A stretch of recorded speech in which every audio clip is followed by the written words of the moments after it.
कृपा सिंधुदास बाबा ने पंडित बाबा की आज्ञा से मानसी सेवा का एक ग्रंथ है गोविंद लीलामृत, कृष्णदास कविराज गोस्वामी द्वारा लिखित है, हरिनाम प्रेस द्वारा प्रकाशित है, उपलब्ध है। उसको याद कर लिया, कम से कम 400 पेज का ग्रंथ, और उसी रीति से लीला का स्मरण करते थे। उन्होंने जैसा उसमें वर्णन है कि ऐसी कुंज है, ऐसी छवि है, वैसे चित्र बनाए, बड़े बड़े कागजों पर चित्र बनाए, और उन चित्रों को गोल कैलेंडर की तरह करके और एक लोहे के बॉक्स में रखते थे, और उनको इतना सुरक्षित रखते थे कि माधुकरी में या इधर उधर जाते थे टांग के साथ ले जाते थे कि कहीं चोरी ना हो जाए या कोई अनधिकारी व्यक्ति इनको ना देख ले। आजकल तो हम किताबों में छपा देते हैं, वो अपने पास रखते थे। बहुत से साधक उनके पास लीला स्मरण संबंधी शिक्षा लेने के लिए भी आते थे। वे उन चित्रों के माध्यम से, देखो यहाँ प्रिया जी विराजती हैं, यहाँ श्याम सुंदर है, यहाँ सखियां हैं, यहाँ महाप्रभु जी का स्थान है, ये कुंभ है, ये रास्ता है, ये ऐसे जाता है, इस प्रकार से बताते थे। कुछ दिन बाद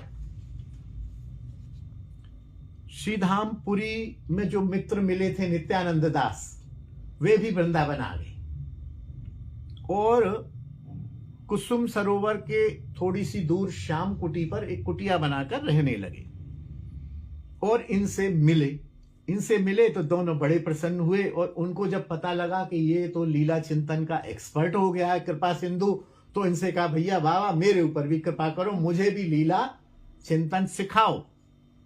वो बहुत अच्छे व्यक्ति थे, बड़े सरल थे, तो उन्हें लीला चिंतन में अभूतपूर्व सफलता मिली। कृपा सिंधुदास की कृपा हो गई बाबा की, और वे लीला चिंतन में मग्न रहने लगे। कई बार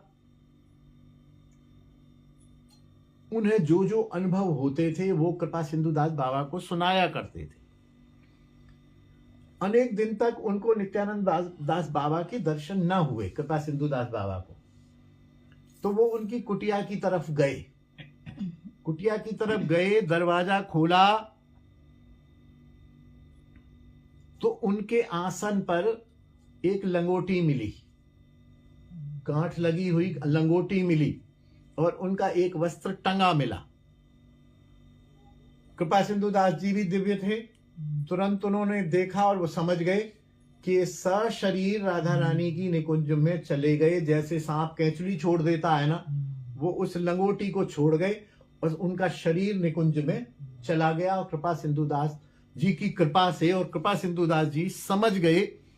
फिर उसके बाद नित्यानंद दास जी को कभी भी किसी ने